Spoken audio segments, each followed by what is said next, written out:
Enough. July 2025. Center Court, Wimbledon. A 19-year-old left-hander from Manila walks out behind the reigning champion of the tournament, and for 43 minutes, she plays like someone who hasn't been told she's supposed to lose. She wins the first set against Barbara Krejcikova 6-3. On the most famous patch of grass in the sport, in her first ever main draw match at the All England Club. She loses the next two. She walks off without a ranking high enough to be seeded anywhere. Now move 12 months forward, June 23rd, 2026. Alex, you just beat the world number 2. The Wimbledon entry list is published, and somewhere between the names that win majors and the names that almost do, on the line, numbered 29, I've got Alex here, and she's beaten Rybakina, she's beaten Svitolina, she's beaten Vekic. sits 4 letters and a country code that has never sat on that list before. Alexandra Eala, PHI, same player, same tournament, different room. Before going further, one thing has to be said plainly because it shapes everything that follows. As of the moment this script is being recorded, the Day 1 order of play at Wimbledon 2026 has not been released. It doesn't come out until the evening of Sunday, June 28th. So if you've seen headlines today claiming Eala has been handed center court, those are anticipations, not announcements. Many expect her to land on a show court given her 2025 debut and her current profile. That's reasonable. It isn't yet fact. What is fact, and what's far more interesting, is the structural story the draw actually tells. Eala is the number 29 seed. Her first-round opponent is the number 16 seed, Iva Jovic. And Iva Jovic in 2026 is 2 for 2 against her. That is the tension the rest of this video lives inside. Because two things are true at once, and both have to be held without collapsing one into the other. The first truth is that Alex Eala has arrived. She is the first Filipino on public record to be seeded at a Grand Slam singles event in the Open era. Her name is printed in the same column as Aryna Sabalenka, Iga Swiatek, and Coco Gauff. The protected 32. It is not a wild card story. It is not a feel-good footnote. It is a seeding line with all the weight that line carries inside professional tennis. The second truth is that the same draw which validated her ranking also walked her directly into the one player on the current tour she has not been able to solve. Roland Garros, first round, 2026, Jovic won. Queen's Club second round 2 weeks ago. Jovic won 6-2, 6-2 in straight sets that ended Eala's 6-match grass winning streak. That is the rivalry. It is months old, not years. It is currently 0-2, and on Monday or Tuesday, it gets a third chapter on grass at the biggest stage either player has ever shared. So let's walk through how she got here, because the story of how she became the 29th seed is not the story most channels are telling this week. It begins with the seeding itself. To be inside that group of 32 is to have your draw structurally protected from other seeds in the first 2 rounds. It means you cannot draw a top 8 player until at least the 3rd round. It means for the first time in her career, Alex Eala does not walk into a Grand Slam as someone the draw can punish at random. She walks in with positional standing. That status, that line on the list, was earned in a window so narrow it can be measured in days, 12 days specifically. The Berlin Open, a WTA 500 on grass, was where the shape of Eala's 2026 changed. In the first round, she beat Donna Vekic 7-5, 6-4, a former Olympic medalist, a top 30 player, on a surface that until this year was supposed to be Eala's worst. In the second round, she beat Elena Rybakina, the world number 2, a former Wimbledon champion, by reports of 7-5, 6-4, her largest grass court win on record.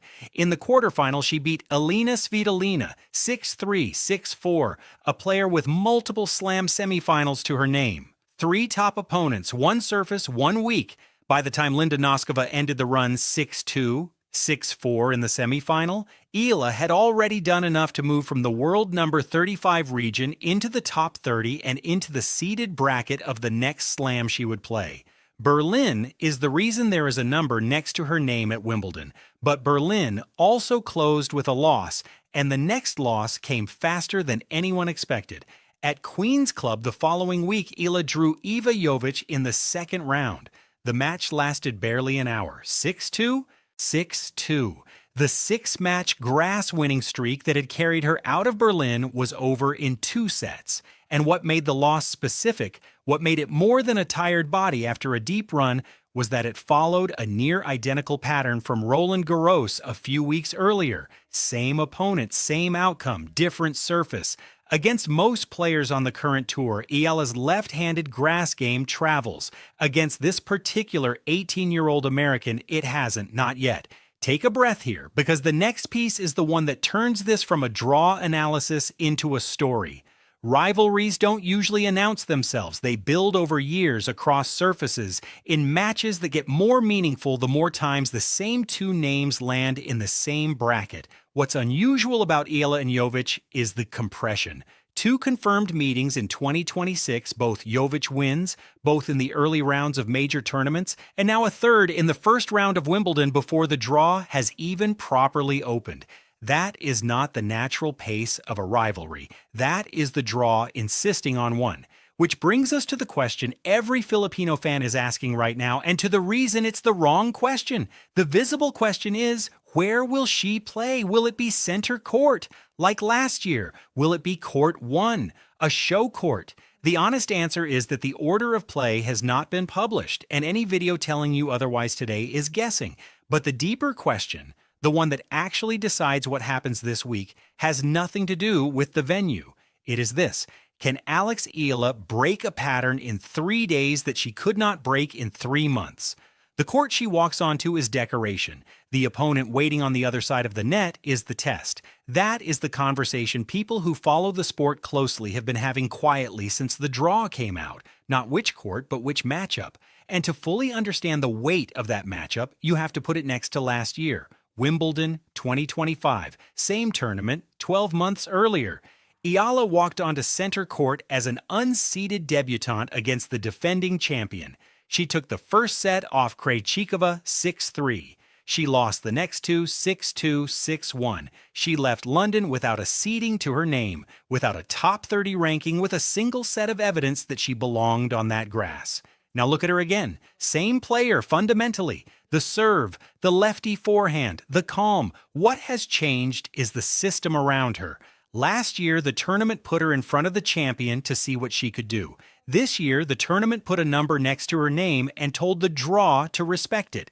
The clearest external read on this rivalry, and the most useful authority voice currently on record, doesn't come from a commentator. It comes from Jovic herself.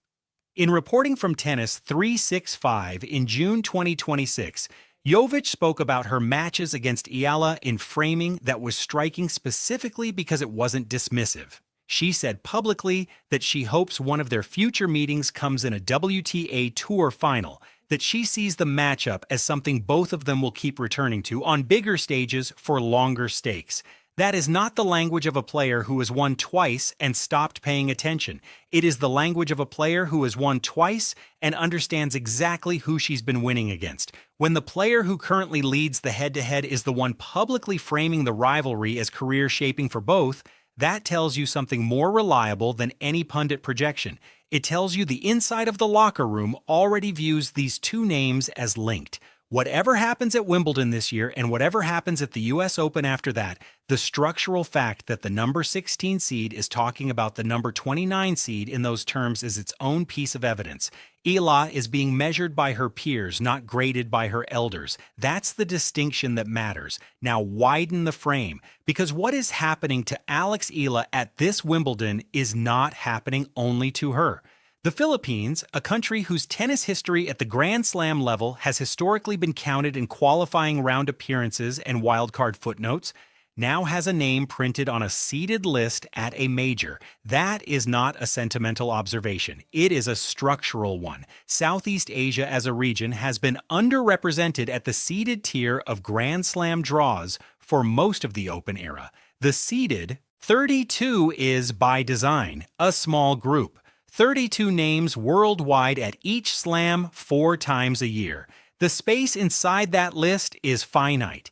Every name on it displaces another name that didn't quite get there. Alexandra Eala is, on public record, the first Filipino to occupy one of those 32 slots. The Filipino tennis fandom currently filling social feeds with the seeding screenshot is not reacting to a center court rumor, it is reacting to a column. 29th on a list of 32 between names whose careers have shaped the past decade of women's tennis. That is what they are looking at. That is what is being celebrated in Tagalog and English across Manila timelines this week. Not the venue, the column. And the column does not get taken away by a first-round result. It is the climate, not the weather. Whatever happens against Jovic on Monday or Tuesday, the seeding line was already earned 12 days in Berlin ago against 3 players whose names you already know, which makes the Queen's loss the part of this story that has to be sat with honestly. 6-2, 6-2 is not a close scoreline. It is a clean loss. It ended a 6-match grass-winning streak inside an hour. Eala has not, on the public record, given a long, emotional statement about it. What she did instead is accept a wild card into a subsequent grass warm-up event before Wimbledon, choosing to keep competing rather than rest into the slam. That choice is the only response that is verified. She didn't withdraw, she didn't reset on the practice courts. She kept playing matches on grass against opponents with a scoreline at stake in the 2 weeks between her worst grass loss of the year and her first appearance at a slam as a seed. That is what the public record actually says. So here is where this lands. The title that brought you to this video framed Wimbledon as having picked Alex Eala for center court over bigger names.